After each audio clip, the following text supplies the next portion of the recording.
Previously on the fanfiction about me and my friends, people died, I died, I impregnated a guy, I said eye to eye with Darkfeather, the evil clone version of me, and we snuck into a house with a lot of other evil versions. My name is Quinten Jacob Hyde, and this is the end of the crazy fanfic someone wrote about me. Darkfeather said, "Who are you calling Darkfeather? My name is Quinten, as you should know, and I'm indeed in love with Shane." Context, in this story I'm shipped with a guy who I also impregnated. That's possible, as you know. We all looked super surprised. How could Darkfeather be Quinten? Shane said, "How? Quinten is dead. He got shot by Nat, and Quinten was in love with Isa." Sean, the evil version of Shane, said, "That's what we wanted you to think. Darkfeather and Quinten switched bodies. We made him forget who he was, and Darkfeather took his place. So Nat shot Darkfeather instead of Quinten. I'm alive! Sort of. It was already weird to see myself die in a fanfiction written about me. But, you know, if you've ever googled Dan and Phil fanfiction, you know people are capable of things, you know. And now that he has fallen in love with Shane again, he remembers who he is. Lucas asked, "Do you remember everything that happened?" And Quinten answered, "Who are you?" "I only recognize Tessa and Shane." Everyone was shocked. Isa, my girlfriend, stormed towards Jordan, the evil version of my friend Jared, and screamed, "What have you done? Why can't he remember the last 24 years? Wait, how old am I in this? I'm not even 21 yet.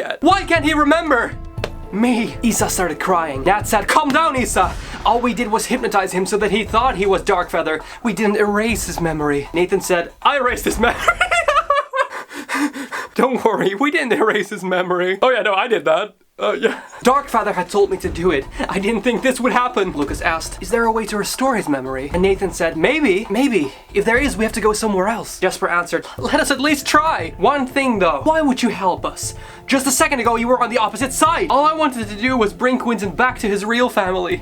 I didn't think he would have lost his memory. I only erased his memory to test my invention." Sean said, "You're really going to help them now? You know what will happen when you betray us, right?" Nathan said, "I don't care. Do your worst. Let's go." He walked to the door. Everyone except Shane, Quinten, and I followed him. I said to Shane and Quinten, let's go with them." Shane nodded and followed the rest. Quinten hesitated at first, but soon followed as well. And I followed them too. Fun fact is the fact that this story is on Wattpad and has gotten like comments from people that don't particularly watch us, and they're just like, "Oh, but what about this and this character?" Like, I love how invested people are in this. We walked out of the house and towards the edge of the town. We arrived at a forest and walked towards a house. Nathan unlocked the house and let us in. Before I went inside, I looked behind me. I had a weird feeling that we're being followed. When I didn't see anyone, I went inside. Inside there were some weird looking machines. Ooh, shawarma. Behind one of those machines was a weird-looking man. Nathan saw that man and said, "Hi, Quinten. I brought Quinten's family with me." Wait, am I the weird-looking man? "Do you think we can restore Quinten's memory?" the weird man answered. "I think so. Let me first get some things ready." He disappeared into the room. Lucas asked, "Who is that man?" Nathan answered, "That's Quinten. He's a scientist just like me." "Oh, so it's not me? He just has an insanely similar name to me?" He helped me with erasing Quinten's memory. Jesper asked, "So he's your assistant?" And Nathan answered, "Something like that." Quinten, how am I supposed to pronounce that? Walked back into the room with a strange looking device in his hand. Nathan said, "Oh good, you found the memory wiper. Did you also find a thing that we stored Quinten's memory in?" Quinten answered, "Not yet. Do you know where we left that thing?"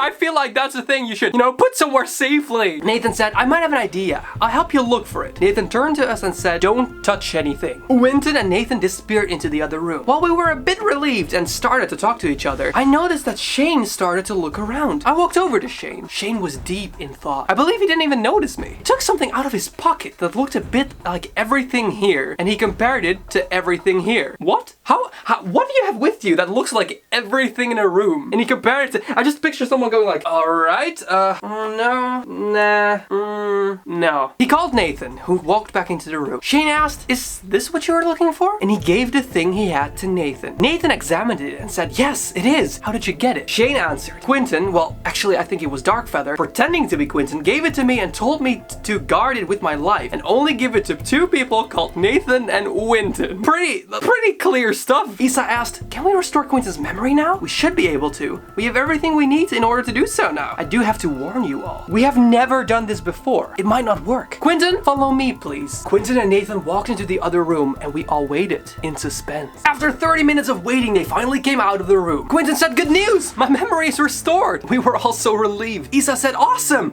We only have a small problem. Since we thought you were dead, Shane and I got married, and before your memory got restored, you said you were in love with Shane. Shane. Oh yeah, I forgot that that had happened. Legally, they had to get married because plot. Before Quinten could say anything, Sean entered the house and said, well, well, well.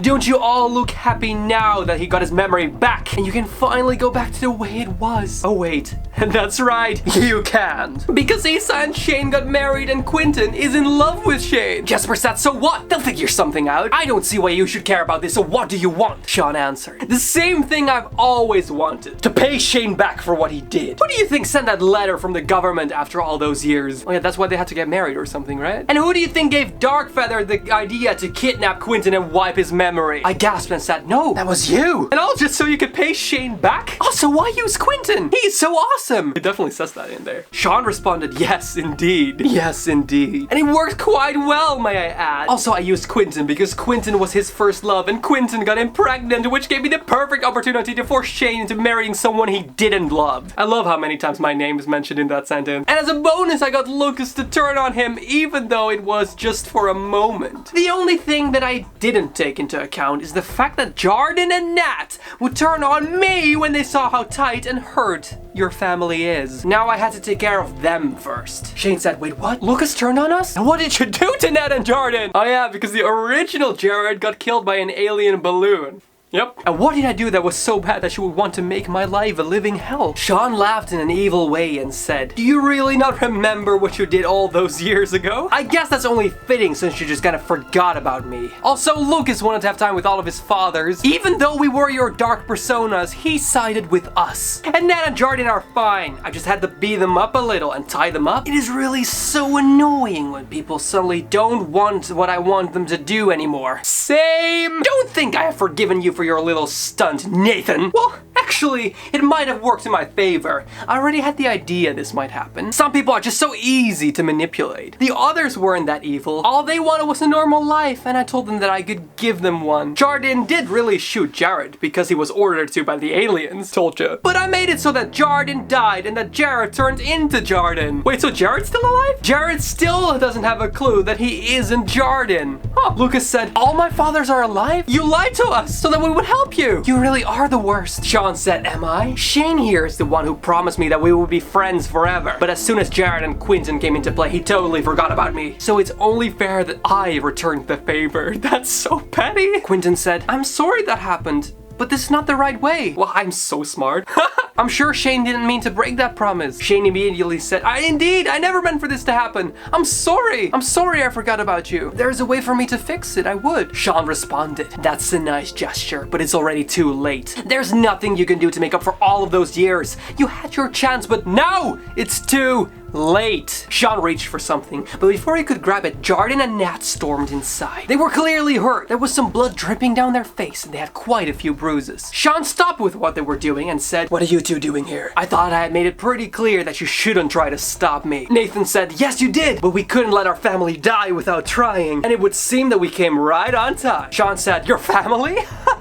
Do you not remember the fact that you shot Darkfeather, who at the time was Quinten? This is so confusing. Or the fact that Jordan killed Jared? Nat said, you told me that Darkfeather made Isa miserable, so I took care of it, but it was in fact the opposite, which is happy. Also, she just completely shot who she thought was me because someone was like, hey, yeah, he's making her, feel sad. And she was just like, oh, well, I'm not gonna check on that. Just, where's my fake gun? I was gonna emphasize my point. Is it not here anymore? Ooh, that's not really something I should, have laying around. And you know that last thing never happened, you liar. Jordan said, wait, hold on. I'm confused. Am I Jordan or am I Jared? Same, Jordan and or Jared. Same. Lucas said, you are Jared, my father. Are you starting to remember everything now? Jordan, now Jared, said, I am. Sean screamed, no, this is not how it should go. Not sure why that accent just happened, but this can actually work in my favor. Now everyone can witness what I'm about to do. Sean took out a gun. I really need my prop gun for this. Sean took out a gun and pointed it at Lucas. All of us gasped and we got scared. Jared said, Sean, don't! You don't have to kill Lucas. Please just drop the gun. Sean said, oh, don't I?